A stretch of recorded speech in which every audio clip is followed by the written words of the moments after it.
Carlos González es licenciado en Ciencias Físicas, tiene una experiencia de 24 años como maestro de Matemáticas y de Física, lleva 22 años dando conferencias y talleres sobre crecimiento personal y además ha publicado en periódicos y revistas artículos de divulgación y cuentos e interviene frecuentemente en medios de comunicación. Es autor del libro 23 maestros de corazón, un salto cuántico en la enseñanza. Basada en esta obra ha surgido una película documental, Entre Maestros, en la que se muestra, con alumnos auténticos y con el propio autor como profesor, cómo llevar a la práctica su mirada pedagógica, educar, empoderando. Actualmente es investigador y divulgador de los nuevos paradigmas científicos y formador en su mirada pedagógica. Y Carlos nos hablará de la segunda alfabetización, un gran paso evolutivo para la humanidad. Muchas gracias.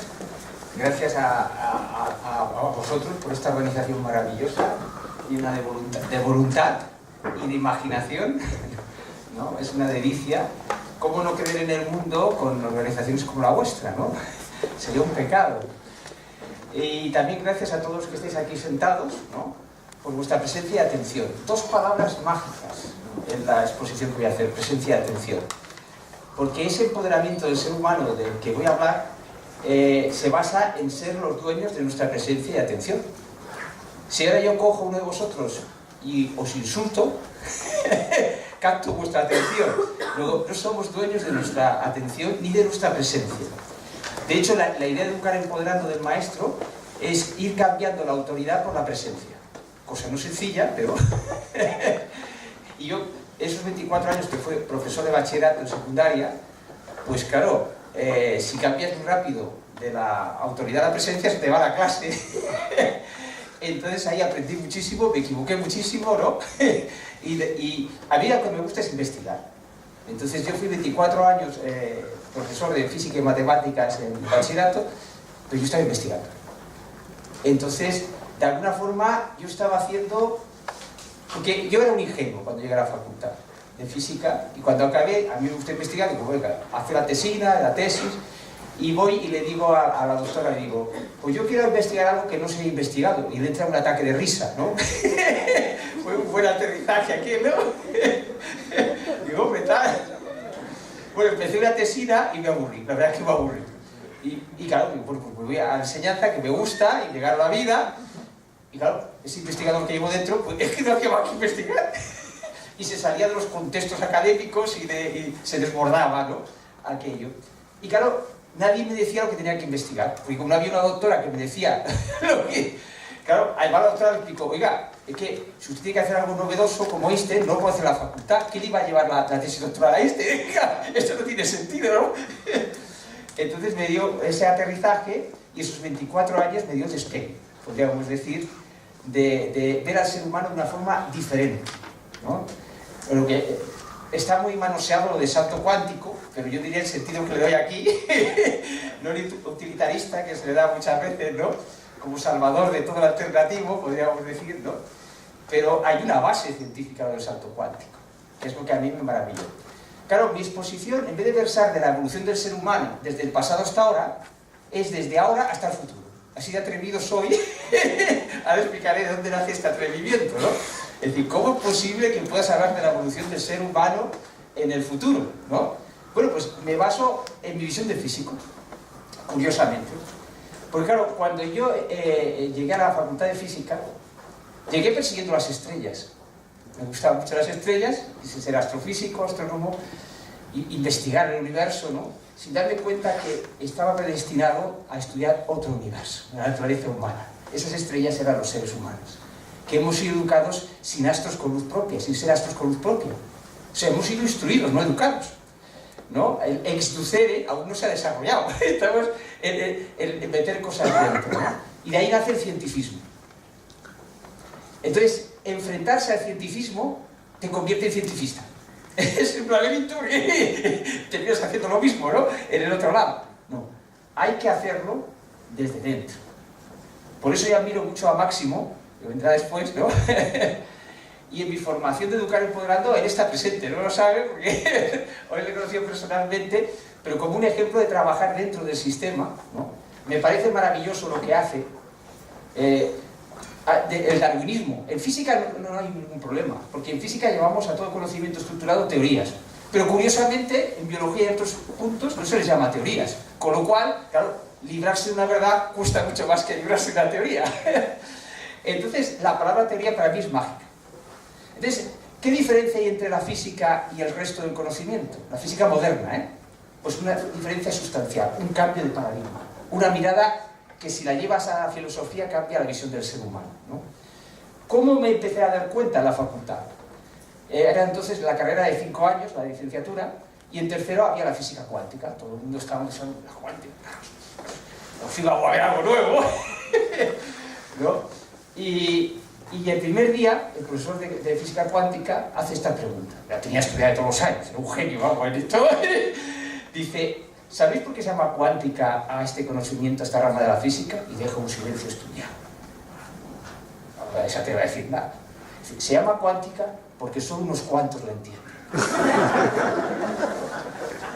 Ya, todo el mundo ahí babeando, esto va a ser la repera, esto es demasiado. Pero ahora venía, son tres tiros, podríamos decir, lógicos que nos tira este hombre. El segundo tiro es el siguiente, otro silencio, después cuando lo callamos, dice, y entre esos cuantos yo no me encuentro.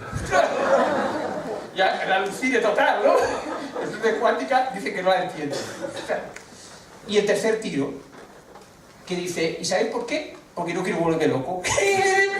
Los primeros físicos cuánticos, algunos, pues claro, es que cuando lo quería llevar al terreno de la filosofía, a la profundidad, dice, es que esto, mira, nos quedamos con la fórmula, las presiones y nos dejamos de tontería. Entonces, esa honestidad de ese profesor me ayudó, me iba a ayudar después. Entonces no entendía bien lo que quería decir, pero realmente el salto cuántico existe. Yo lo estaba diciendo. Lo que pasa es que él no se atrevía a interpretarlo.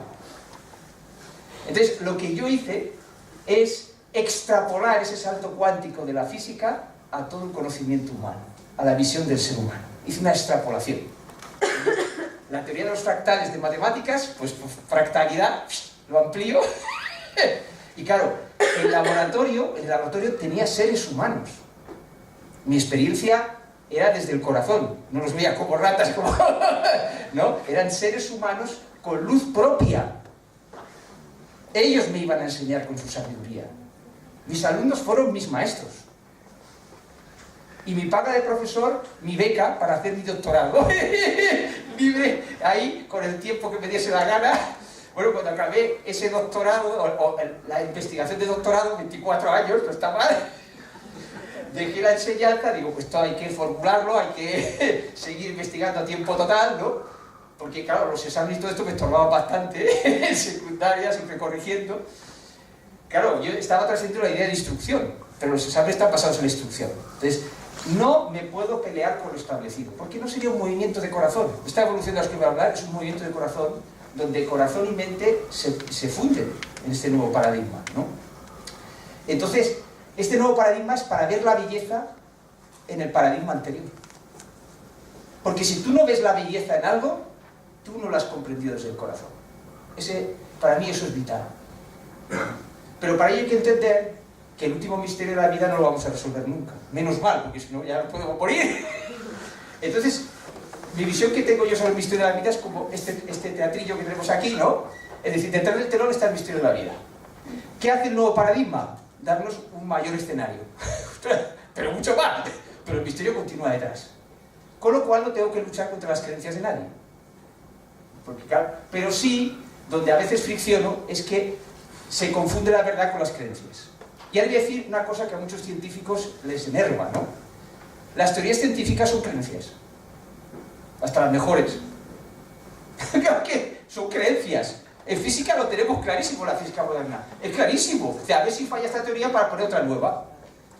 Dile tú al darwinismo que falle para poner otra nueva. Hay un estamento ahí que lo impide. ¿Por qué? Porque uno se está pensando en un paradigma y otro está pensando en otro paradigma.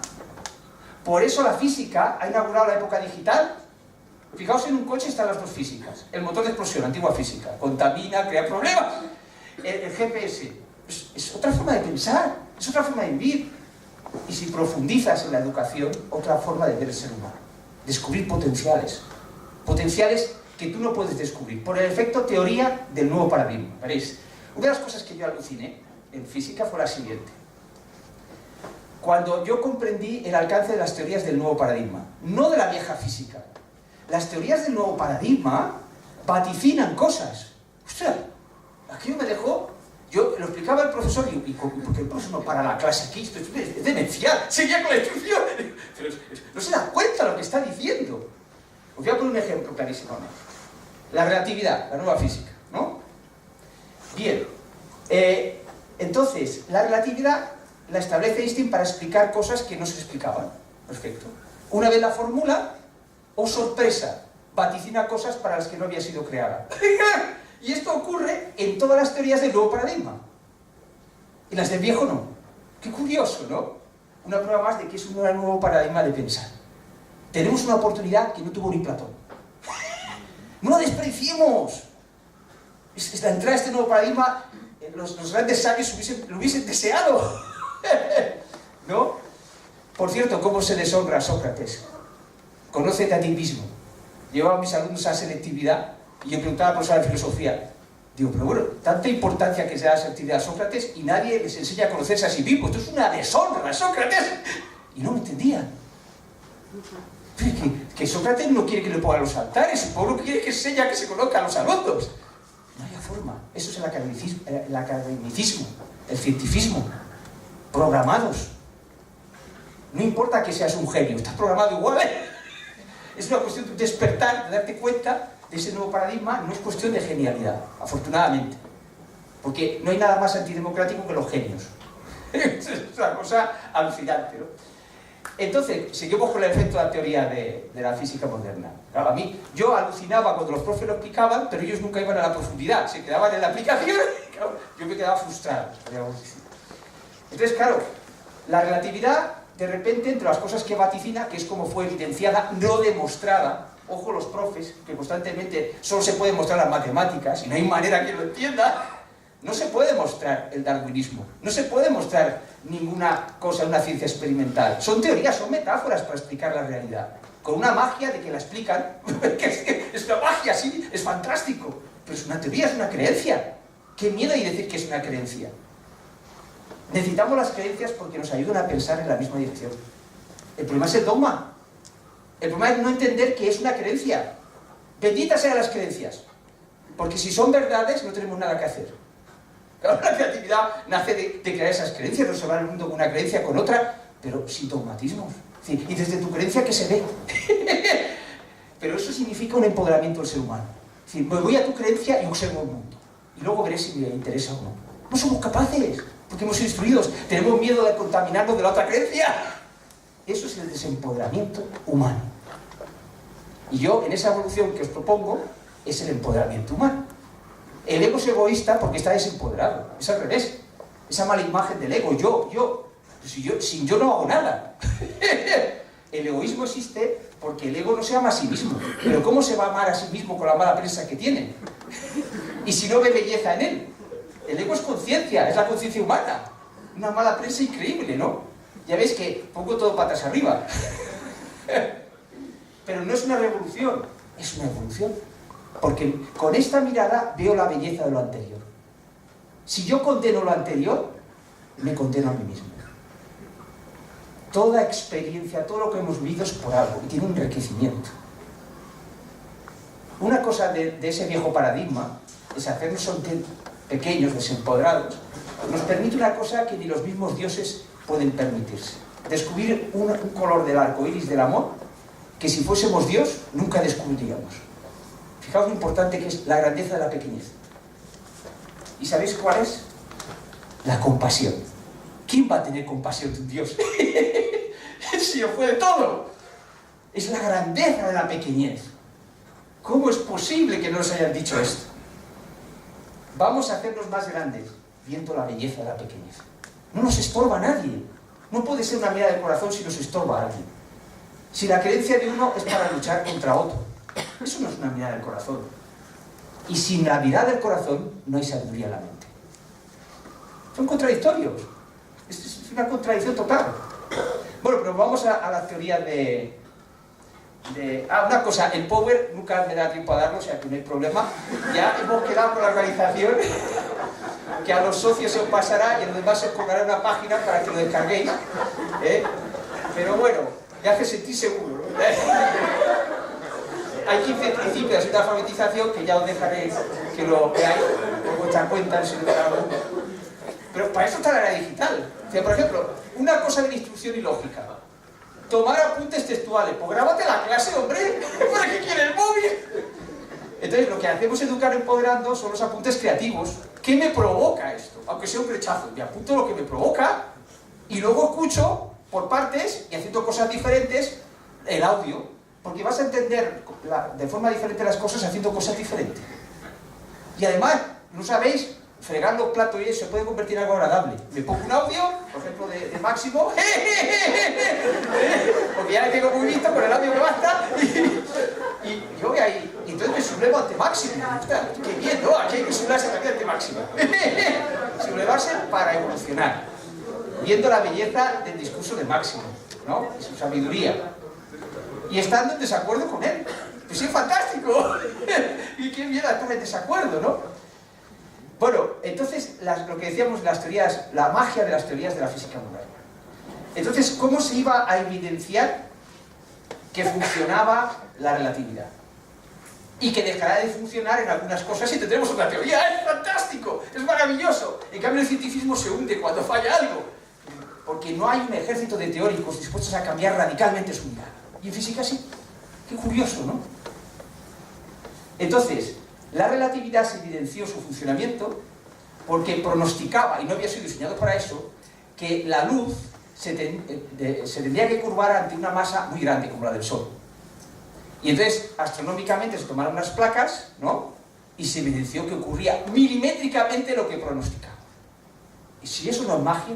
O sea, que tú hagas una cosa para resolver otra cosa y te pronostique con una precisión, una exactitud alucinante lo que va a ocurrir y ocurre, quiere decir que el ser humano es más de lo que nos han dicho.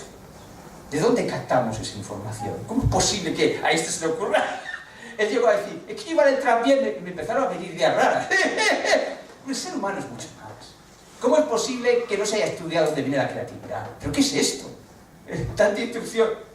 Pero si lo que te va a hacer, te va a empoderar en la vida es tu creatividad. En una diapositiva que encontraréis está unos fotogramas de Mary Poppins, película que yo considero de alta sabiduría. Mary Poppins es un ser empoderado. Yo nunca doy explicaciones, pero lo hice con prepotencia. Ahí está la clase. Es decir, no deja someterse por los juicios de los demás, ni ella juzga tampoco, ¿no? Podríamos decir. Pues hay una escena preciosa en Mary Poppins, todo es metafórico en Mary Poppins, cuando lo descifras es alucinante, que es la del bolso.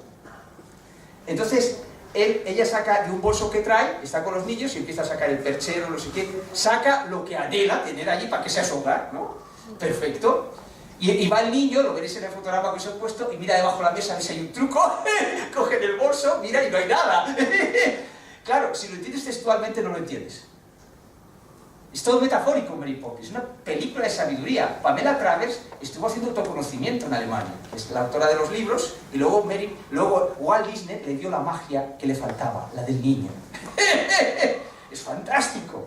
Bien, ¿qué representa el bolso de Mary Poppins? La creatividad libre, hombre, que allí donde estés te sientes como el hogar, porque tú vas creando lo que tú anhelas en cada sitio, y hay que educar para esa creatividad libre, hay que educar para que todo el mundo tenga su bolso de Mary Poppins. Esta mirada es poética, porque la nueva ciencia, el nuevo paradigma, es poética. Entonces, ya no está preocupado el profesor por el estamento, por salvar el mundo. ¿Cómo vas a salvar el mundo si no sabes qué hay detrás del telón? ¡Qué prepotencia! Salvar el mundo. ¿Por qué no nos conformamos con disfrutar del mundo? ¿Os parece poco? Cambiemos nuestra mirada sobre el ser humano. En vez de educar el sentido de la fidelidad a los clanes, familiar, cultural, ideológico, cientifista, ¿no? Educar en el sentido de la felicidad.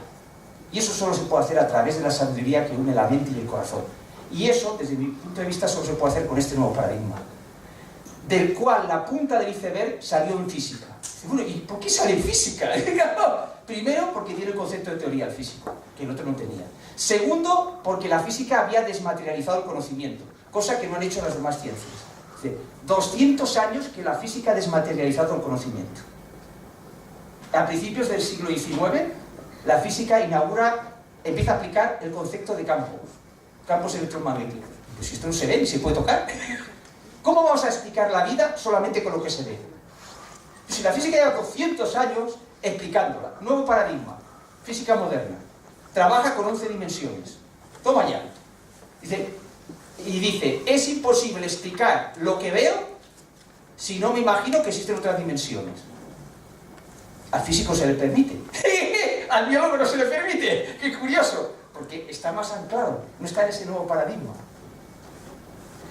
El físico en sus teorías, la física moderna, en un documental hay una cosa preciosa sobre las teorías de la física moderna.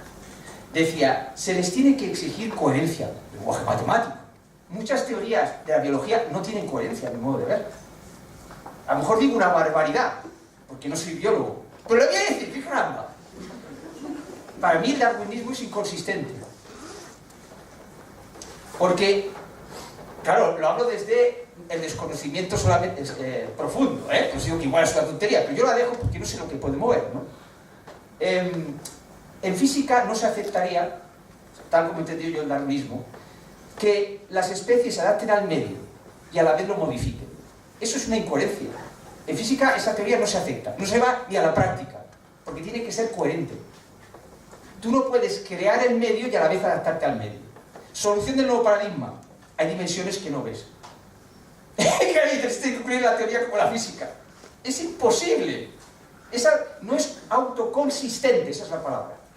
En física tiene que ser autoconsistente la teoría antes de ir al laboratorio. Entonces pasa, el lenguaje matemático es muy apropiado para esto. Oye, mira, aquí hay una contradicción, el lenguaje lógico. Cantidad de teorías en el cientificismo no son autoconsistentes. Porque las teorías nacen dentro de una cultura y se adaptan a la cultura y al momento. Y el darwinismo nace en el momento en que despunta el aero industrial, etcétera, etcétera, etcétera, la competitividad y un montón de cosas. Y como no sabes que es una teoría, no sabes cómo esa teoría está contaminada de tu cultura. Que no hay nada malo, si tú lo sabes. Hombre, pues está bien que esté un poco contaminada porque es lo que toca ahora. No pasa nada. Pero claro, las cosas cambian, la cultura cambia. Y la teoría se queda en el siglo XIX. Bueno, se hace neo, ¿no? Se moderniza, se le pone un neo delante y dice, bueno, vamos a tal. Esto no es un ataque al darwinismo, porque he dicho que vamos a ver la belleza en todo. La competitividad. O sea, esa idea de que sobrevive, ya estoy diciendo, son falacias así simples, pero no lo digo desde la profundidad del experto, ¿no? Lo que se oye, ¿no? Sobrevive el que mejor se adapta, etcétera, etcétera.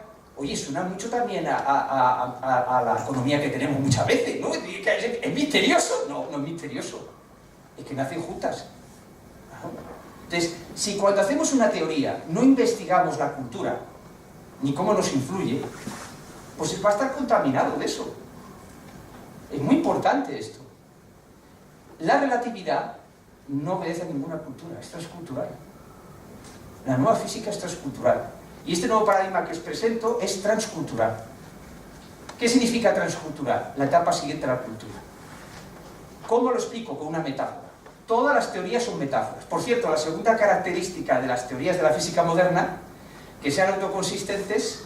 Segunda, que sean lo más sencillas posible. Si tengo varios, cojo la más sencilla, es decir, simplificar los quebrados. A todos nos han enseñado simplificar el quebrado antes de hacer denominador común. Se coge la más sencilla. Fijaos, si se aplicase esto en todos los campos. Sí, varias teorías. ¿Cómo que una? Varias, coge la más sencilla. Luego, si te quedan varias candidatas, la más bella.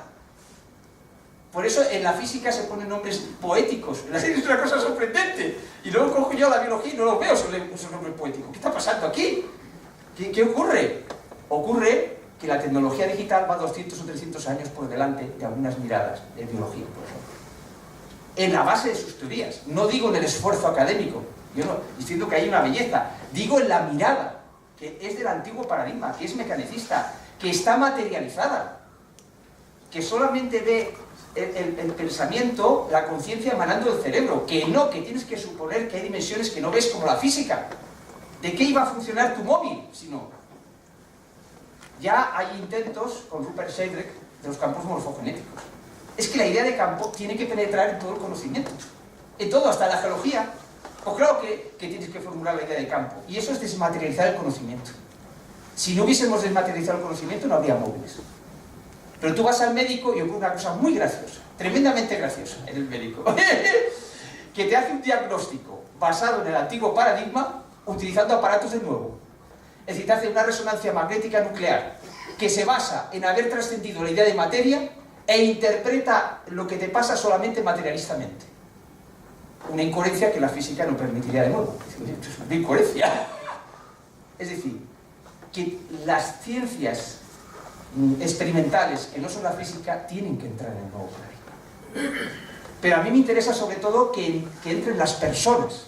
No hace falta saber de alta ciencia para entrar en el nuevo paradigma. Solamente hay que aprender a pensar de forma diferente. De forma que para tener tu luz propia no se la quites a nadie. Para ello tienes que descubrir tu propia belleza interior. Fijaos en este fotograma de la película Entre Maestros, que podéis encontrar en Televisión Española La Carta, o... Aquí tenéis un ejemplo. Imaginaos que yo ataco el sistema. Primero, que iría contra lo que yo siento. Segundo, nunca hubiese existido esta película, ni la hubiese pagado el Ministerio de Cultura y Televisión Española. Bueno, ¿y este hombre cómo le ha pagado Televisión Española y Ministerio de Cultura con lo que está diciendo? Muy sencillo. Porque amo el Ministerio de Cultura y amo Televisión Española. Como máximo, ama a sus alumnos. Y espero que a sus compañeros.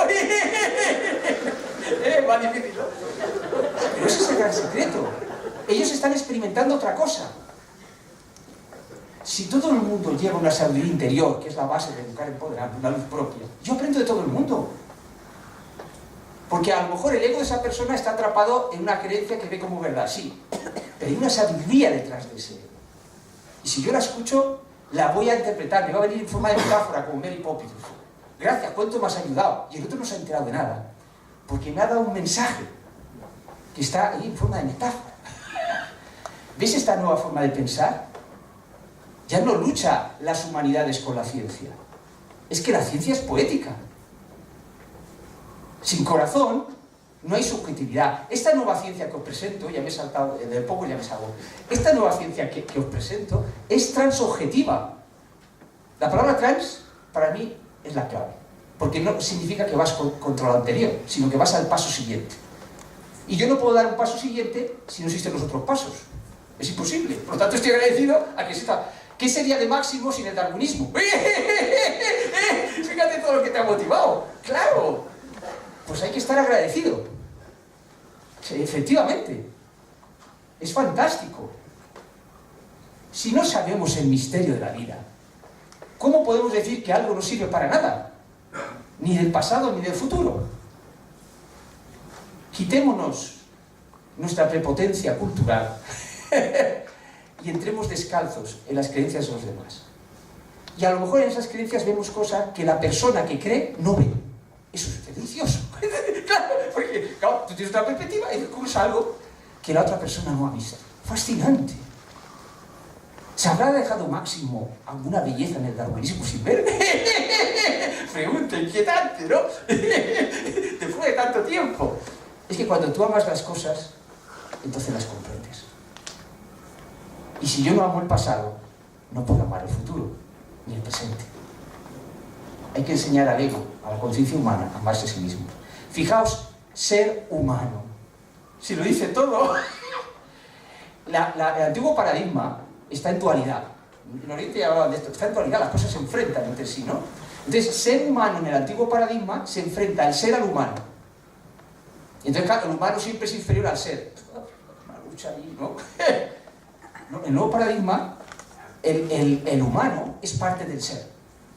¿Qué barbaridad dice este hombre? Pues sí, es lo que yo siento. Y además lo veo lógico. Sí, señor. El ego es parte del ser. Es una parte que se ha programado, que se ha instruido y se ha olvidado que es parte del ser. Eso no puede ser de esa forma. Es que si no, mi corazón dirá que no puede ser. No puede ser que haya el privilegiado sea el ser y el humano. No, que no. El ser ha querido vivir la pequeñez del humano. El efecto amapola, que le arrancas y se caen los pétalos. Es bellísimo. La compasión. Si el ser no se olvida de quién es, si no se hace ego, ¿cómo va a descubrir la compasión? Sí, y para que haya compasión tiene que hacer, en ese juego de la dualidad, podemos llamar, tiene que haber alguien que haga el papel de malo, si es cierto, porque claro, si no, ¿cómo va a tener compasión, no? Esto está unido, es un juego, es un juego. Entonces ese juego nos lleva a dramatizar la vida. Y en ese juego estamos obedeciendo a los clanes, y lo entenderéis ahora enseguida. Cuando uno nace en una cultura, o nace, uy, qué malo vamos, cuando uno nace en una cultura, o en una cultura, en una familia, eso los llamo clanes, para entenderlo, ¿no? No tiene nada que ver con los clanes mafiosos. Algunos toques tiene, ¿no? Pero bueno, a ver la belleza en eso también, ¿no? Bien, entonces, cuando uno nace en una cultura, aprende a hablar un idioma, aprende una serie de valores, etc. Y en otra cultura puede haber valores diferentes. Si esos valores están hechos para enfrentarse, las culturas se enfrentan. Curioso, ¿verdad? Y la persona se piensa que es libre, ¿no? Que yo sepa, ningún ego es consciente de haber elegido su cultura ni su lengua materna. Ya con el problema en Cataluña a veces me parto de risa. Digo, mira, este podía haber nacido Rajoy. ¿De versa? Si lo ha elegido de nacer. Hombre, pero ¿qué pasa aquí? Porque están obedeciendo a sus propios planes ideológicos, lo que sea, pongamos el nombre que queramos, ¿no? Ahora vamos a ver la belleza de esto. Porque he dicho que no es una crítica destructiva. Solamente puedo cambiar aquello que he sido capaz de amar. Eso está claro. ¿Cuál es la belleza del clan? Muy sencillo. Vamos a pensar en la cultura, por ejemplo, para fijarnos en un clan. Tú naces en una cultura. En el seno de la cultura, imaginaos que la cultura es una madre. Y tú eres un feto que estás creciendo dentro de la madre. Bien. Cuando tú eres feto, cuando estás en la etapa gestante, puedes elegir lo que comes. Puedes elegir lo que respiras. Se habla de que ya vive las emociones de la madre. No puedes elegir nada. Estás concentrado en crecer. ¿Lo ves? Pues la mayoría de las personas son súbditos de sus clanes, de su cultura, de lo que sea, de su plan ideológico. Entonces están creciendo y eso es algo bello. No les hagas una cesárea, hombre. Eso le llamo sarampión. ¿Creen que era cada gente de tiempo? Todo el mundo que entra en un mundo alternativo quiere convencer al otro. Hacer una cesárea, decir, tú sales de aquí. No, hombre, no. La persona, el feto tiene que estar de 9 meses. O sea, para empoderar el ego, esta mirada de empoderar el ego, no es para todo el mundo. Es para quien alguien diga, dentro del claustro materno de la cultura, diga, aquí no hay quien viva. Pero no porque haya nada malo en el claustro materno. Es que tienes 9 meses, hombre. Entonces tienes que respirar por ti mismo. Entonces, educar empoderando es un acto de rebeldía para revelar tu propia luz, tu propio poder, no contra nadie. Es un acto natural. Y entra con la palabra evolución. O sea, yo lo que os propongo es una evolución del ser humano, que ahora toca, a mi modo de ver, que es nacer a ti mismo. Y ahora, la belleza. Dice, vale, yo cuando estoy dentro de la cultura obedezco a los valores culturales, etcétera, etcétera, etcétera. Cientifismo lo mismo, por cierto, exactamente lo mismo. Está ahí dentro, hasta que no tienes 9 meses, pues claro, es lo mismo. Funciona exactamente igual la metáfora. Entonces, en el momento que tú naces fuera de tu madre, conoces a tu madre por fuera. No podías conocer su sonrisa. No podías conocer sus caricias. No podías mamar en sus pechos. Es un proceso natural, evolutivo. No es ir contra lo anterior. ¿Qué sentido tiene maldecir mi etapa fetal? No tiene ningún sentido. Entonces, cada persona está viviendo la gestación en meses diferentes. Y unos cuantos sienten, oye, aquí no hay quien viva. Entonces, faltan teorías, que es a lo que me dedico, teorías, que no verdades, metáforas potentes para explicar qué es eso que algunos sentimos que hay un cambio en la humanidad. Y esas metáforas nos ayudan a aclararnos. Y si hay otras mejores, pues las cambiaremos. Pero necesitamos un sitio donde pensar, donde sentir, ¿lo ves? Y que cuadre mente y corazón, muy importante. Entonces, la etapa transcultural que os propongo como evolución de la humanidad, trastoca todo, consiste en conocer a tu cultura, por ejemplo, por fuera. Entonces te conviertes en un creativo cultural. Conocer la ciencia por fuera. No como un mero feto que sigue las corrientes establecidas, haciendo innovaciones dentro de esas corrientes. Belleza. Belleza. Absolutamente belleza. No puedes nacer a ti mismo sin la época de gestación. Entonces, si alguien siente esta rebeldía, le invito a conocer esta mirada. ¿Lo veis? En el Power tenéis información para llegar a ella. Bien, esta mirada, esta visión del nuevo mundo, no sé cuánto tiempo me queda, voy a contar un cuento. cuentecito. Un cuento es mágico, se adapta a cualquier cosa este cuento. Cualquier cosa que vaya en esta línea, claro, lógicamente, ¿no? En esta ocasión, porque el título lo cambio según la ocasión, es la creatividad libre. En esta ocasión lo podemos llamar la segunda alfabetización, un salto cuántico en la conciencia humana. ¿Lo ves? Ese salto cuántico. ¿Por qué lo de salto cuántico? Antes no lo he explicado bien. Claro. Mirad, la relatividad explica como un caso concreto las leyes de Newton, pero al revés no. Son como las muñecas rusas que se meten una dentro de otra, ¿no? Es decir, el nuevo paradigma explica por qué funcionaban las teorías del viejo, pero llega más lejos. No va contra él, ¿lo ves? Es como la etapa gestante, otra vez lo mismo. No, lo explica y descubre. Además, yo desde fuera puedo estudiar el feto y ver bellezas que no veía desde dentro. Fijaos lo que os estoy diciendo. O sea, yo puedo ir a un compañero que está en la etapa fetal, entrar dentro del vientre materno y ver bellezas que cuando yo estaba en la etapa fetal no tenía perspectivas para ver. Creo que ahora me he explicado bien lo que es ver la belleza en todas las etapas. ¿Lo veis? Hay una belleza. Toda persona está creciendo con sus creencias y sus teorías. Alimentémoslos en la coherencia de sus propias creencias. En vez de sacarle de sus creencias, alimentemos la coherencia en sus creencias. Que crezca dentro de sus creencias. ¿No es eso más de corazón? ¿No es mucho más bello? ¿Por qué tenemos prisa? Cada uno se está experimentando en sus creencias. Es algo maravilloso. Y si la creencia es bella, con el nuevo paradigma, ya, demasiado. Demasiado. Bueno, entonces, pues vamos al cuento, va. Érase una vez 3 ideas de humanidad, representadas por 3 gusanos de seda que desconocían su destino, ¿no? Vamos a conocer sus formas de pensar por sus nombres. La primera humanidad, la primera visión de la humanidad, se llama pesimista. La segunda se llama realista y la otra idealista. Bien, entonces empiezan a encontrarse diferentes, claro, empieza a sentir la metamorfosis, que se licúan y todo, me parece una cosa alucinante, ¿no? Una cosa que no se para la clase para sentir eso. Tranquilo, bueno, paremos la clase, ¿qué es esto? ¿Qué ha dicho el profe? Se licúa, no se deja sentir. Esa es la ciencia transobjetiva, que no me da tiempo a explicar. Objetiva y subjetiva a la vez. Tú no puedes crear una creencia nueva si no eres subjetivo. Y en clase, cuando se dice que la ciencia solamente puede ser objetiva, matamos la creatividad del alumno. No, la ciencia avanza porque es subjetiva. Y es necesario objetivizarla para comunicárselo a los demás. Es la dualidad, haciendo contraponer los términos que os decía. No, todo es objetivo y subjetivo a la vez. De hecho, no existe nada objetivo, si me apremiáis, sino que son subjetividades de mayor grado. Porque para decir que algo es objetivo, tendría que saber qué hay detrás del telón. Como no sé el último misterio, lo que quiero, cuando yo digo que una cosa es objetiva, significa que es una subjetividad de mayor amplitud. ¿Lo veis? Para aclararlo, le llamamos objetiva. Son términos relativos, como la relatividad. En este paradigma todo se relativiza para poderlo relacionar. Relatividad y relacionar son la clave, como las neuronas del cerebro. ¿Lo veis? Cuanto más relativizo el conocimiento, mejor se puede relacionar.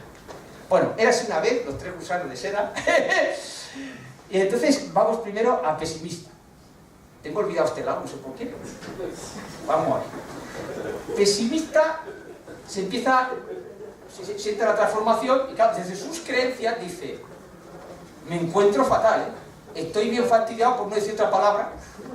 Dice, bueno, a ver, calma, vamos a ver qué pasa. Dice, claro, yo me he fijado en el bosque y aquí los animales se mueren. O sea, oye, esto es la muerte, vamos, seguro, porque nunca me he encontrado tan mal. Ya, que me quiten lo bailado. Perfecto.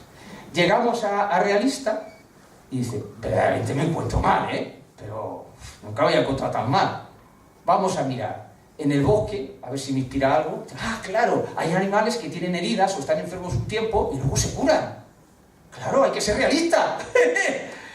Hay que ser optimista, diría realista, ¿no? Muy bien. Y en cambio, cuando llegamos a idealista, dice que es la clave del espíritu científico que tiene que sustituir al método científico en esta mirada. Espíritu científico. Fijaos, es como hay una botella de cava. el método científico le falta ese espíritu, ¿no? Podríamos decir. Entonces, él dice la frase clave del espíritu científico, que es la que dice todo niño, aunque no la diga. Dice, ¡qué curioso! ¡Qué extraño me encuentro! Fijaos la creencia cómo influye en lo que tú vas a vivir. Bien, ocurre la metamorfosis, se abren los 3 capullos, ¿no? Y hay 3 hermosas mariposas, exactamente igual de bellas las 3, idénticas en belleza. Llegamos a pesimista y a pesar de ser una hermosa mariposa, está muerta. Ha muerto, se ha consumado su creencia. Llegamos a realista y a pesar de ser una hermosa mariposa y tener 2 hermosas alas, ella, claro, cuando ve la luz del sol la ve reflejada en la tierra, mira hacia la tierra. Y a pesar de tener 2 alas, termina rectando como un gusano. Y contenta, ya sabía yo que era pasajero. Y continúa su vida como gusano.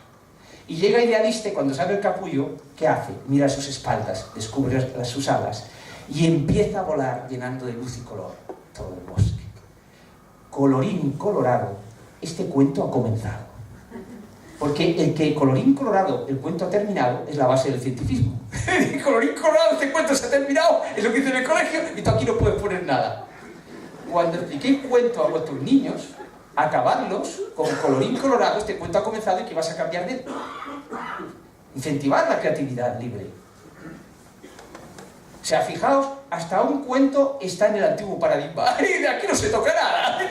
Esto es asombroso, ¿no? Bien, en nuestra antigua forma de pensar, por cierto, la única que conozco en toda la historia registrada, tengo que reconocerlo. ¿Y cómo puedo darte cuenta? Por el contraste del nuevo paradigma. Si no hubiese habido un nuevo paradigma, yo no podría haber estudiado el otro. Es decir, puedo estudiar la parte fetal porque la puedo estudiar desde fuera. Si no, ni me entero que estoy dentro de la madre. Claro, si no tengo una experiencia fuera, o sea, ese nuevo paradigma me da un contraste.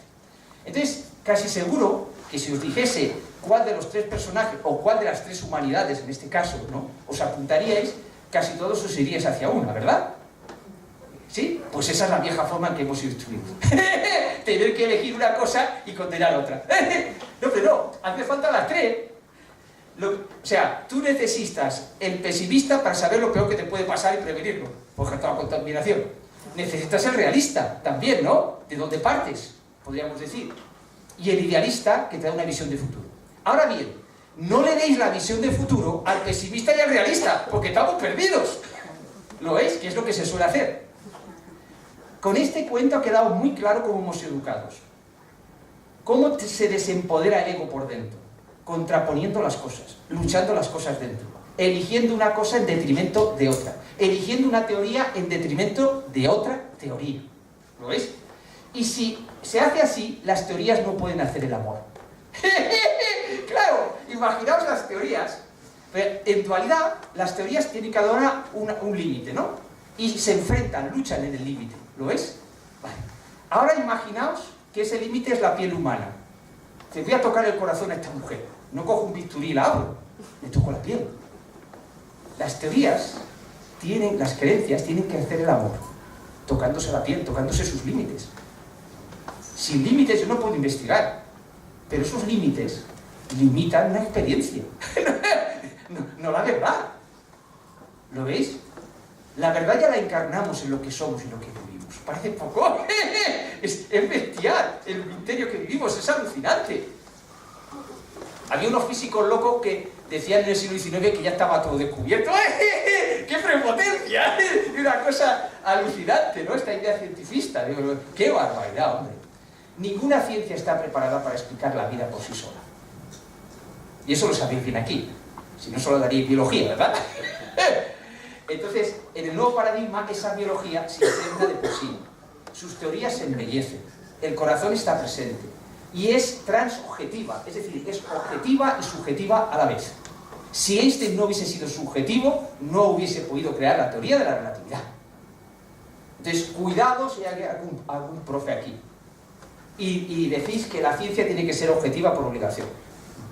La ciencia hasta ahora se ha querido ser objetiva, pero nunca ha sido objetiva. Y el mismo darwinismo lo demuestra cuando se contamina de las cosas culturales que existían entonces. Porque además que no puede ser de otra forma, es normal. Si estás respirando el mismo aire, pues tu visión viene dado por aquello. No es una crítica al darwinismo. Yo siempre hablo del paso siguiente. Y del paso siguiente, descubriendo la belleza en el anterior. Recordando de la época fetal. Cuando estás dentro de la madre, hay bellezas que no ves.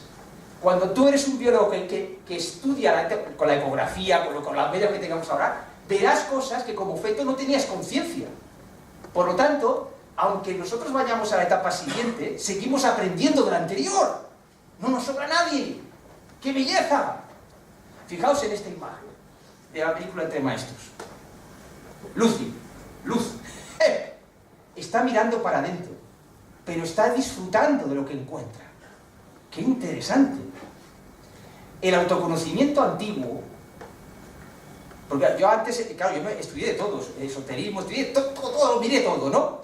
Y claro, siempre hacía una lectura creativa, ahí estaba la clave, ¿no? Entonces yo veía el autoconocimiento antiguo que era demasiado serio. Yo hacía un autoconocimiento como Mary Poppins. ¿Qué es esto de qué? ¿Pero qué es esta seriedad, no? Este academicismo, esta seriedad, ¿qué es esto, no? O el maestro de los monjes Shaolin, 20 años ahí, aprendiendo, y luego dice, hijo mío, no sirves. Me ahorro la palabra que todos tenéis, 20, ¿no? Vaya frustración, ¿no? Esto no puede ser, hombre. La segunda alfabetización que propongo es llevar el autoconocimiento a clase, pero no ese antiguo, hombre. Un autoconocimiento a disfrutar, como Lucy, mira para adentro y dice, ¡qué belleza, hombre! Mira, cuando tú descubres tu belleza interior, te enseñan a descubrir tu belleza interior, tú, 5 minutos, ¿no? Tú, no... Vale. El problema del ego desempoderado es que no sabe amarse a sí mismo. Por eso manipula a los demás, por eso es egoísta. Es tan simple como esto, tan sencillo como esto. Como las teorías de la física, hay que simplificarlas, ¿no? Bien. Pero hay una solución para amar algo sin esfuerzo. Porque nos han enseñado los clanes a amar con esfuerzo. Amarás a tu padre por obligación, hombre. Y si es un... Bueno, claro, ¿qué pasa aquí, no? Entonces, nos han enseñado a amar por obligación. Lo cual es alucinante, pero es así, ¿no? De hecho, la ética a veces es una forma de amar por obligación. ¿No? Bien, entonces, ¿por qué contaba yo esto? Ahora me he perdido. Es un...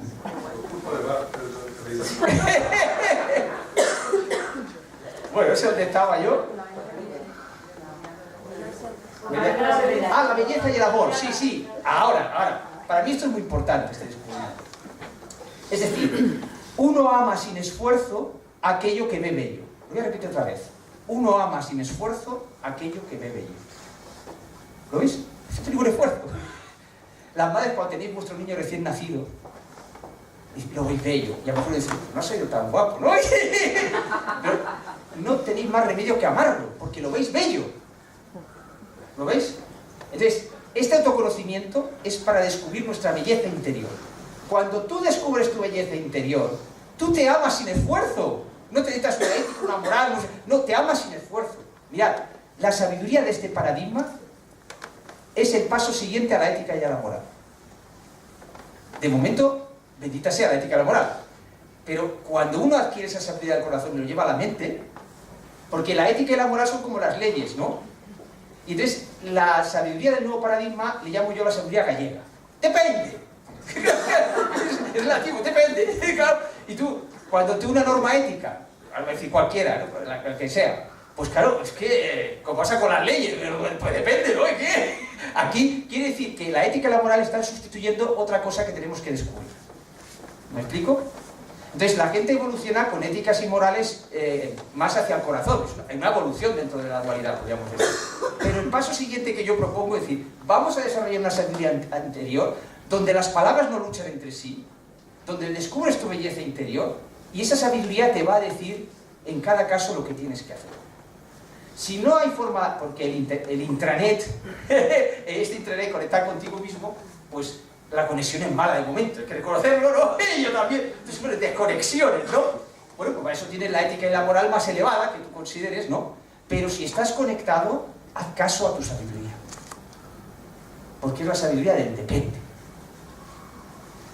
Lo otro es una sabiduría en instrucción. Claro, es una sabiduría en instrucción, hay una lógica, hemos instruidos, pues mira, evidentemente es mejor una ética que no una ética. Y cuidado que un talibán tiene su ética. Claro que es todos los niveles, ¿no?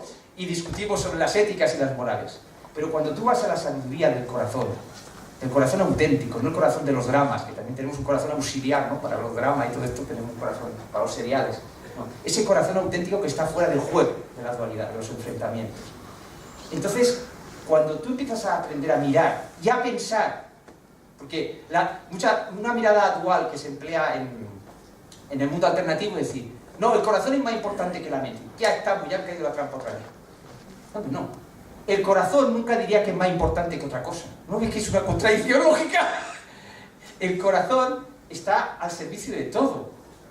Nunca dirá que es superior a la mente.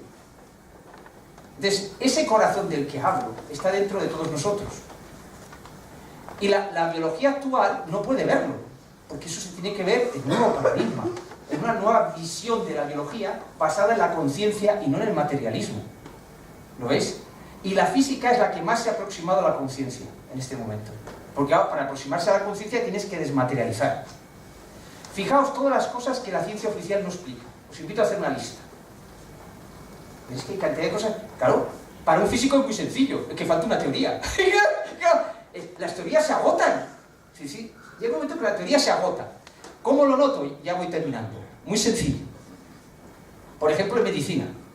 Si yo cada vez tengo que meter más científicos y más dinero, es que esa teoría se está agotando. Es simple. La visión de la física, la teoría más sencilla, la más bella.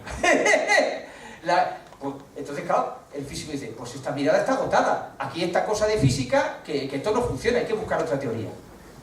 El día que la biología funcione con esta mirada, que en vez de ver un problema, en meter más medios, diga, ¿y si me planteo una nueva mirada radicalmente diferente, en la que necesite menos medios? Entonces la ciencia va a progresar a una velocidad increíble. Y si en clase los maestros enseñan que la ciencia puede ser objetiva y subjetiva a la vez, sin ir contra la objetividad de la ciencia, ¿ves? No va. Es que faltaba la parte subjetiva, la parte creativa. Tú creas desde la subjetividad, no desde la objetividad. Y la objetividad es para consolidar, para estructurar, para poder comunicar a los demás.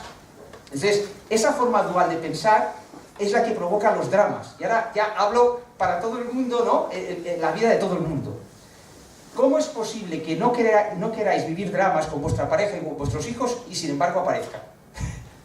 No depende de vuestra voluntad, de vuestra voluntad ni de vuestra bondad. Puede ser muy bondadoso si te metes en un drama. La forma de pensar en dualidad hace que creemos dramas sin darnos cuenta. ¿Lo ves? Os pongo un ejemplo ya para terminar.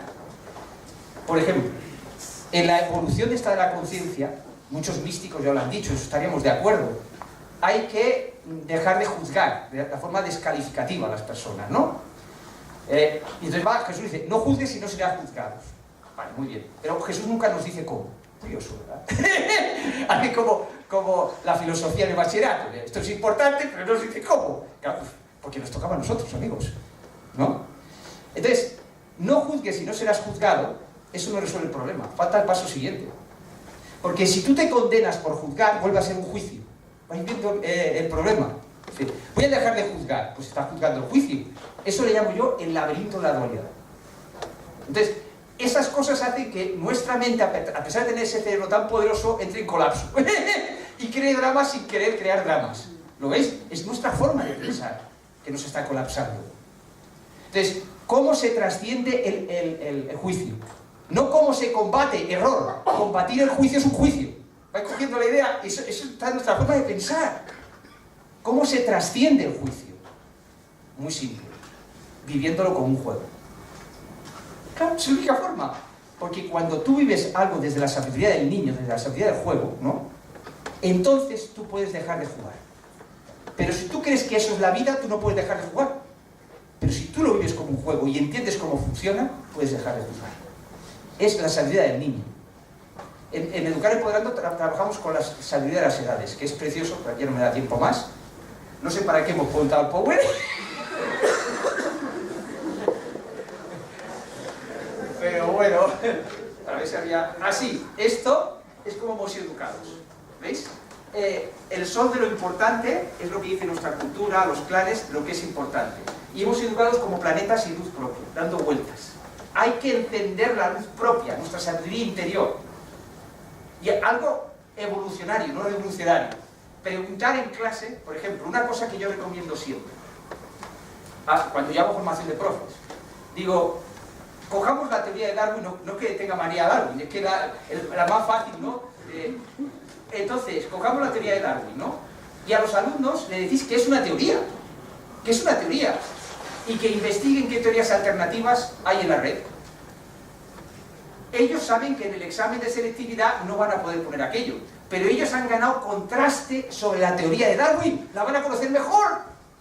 Porque tú para criticar algo tienes que conocerlo bien. Además es un truco para que saquen más notas del darwinismo. Y sobre todo no queden encerrados en una sola mirada. No señor, tiene que haber miradas más potentes que esas. Con cambios radicales. Claro que es lo que ha hecho la física, un salto cuántico. Cambio radical. Porque si solo evoluciono de lo anterior, fijaos que lo que yo planteo aquí es un salto cuántico. No solamente evolucionar de lo anterior. ¿Lo veis? ¿O no es un salto cuántico estar dentro de la madre y nacer fuera? Eso es lo que os estoy diciendo. ¿O os parece poco salto cuántico? El bestial del cambio. Respirar por ti mismo. Es alucinante. Entonces os invito a no seguir educando de esta manera. No ver a los alumnos, a los hijos, como astros y luz propia. Tenéis que verlos como tienen su propia luz. Que aún no la han visto. Vamos a andar el camino, pasito a pasito, como se hace toda la evolución. Muchas gracias por aguantar mi entusiasmo.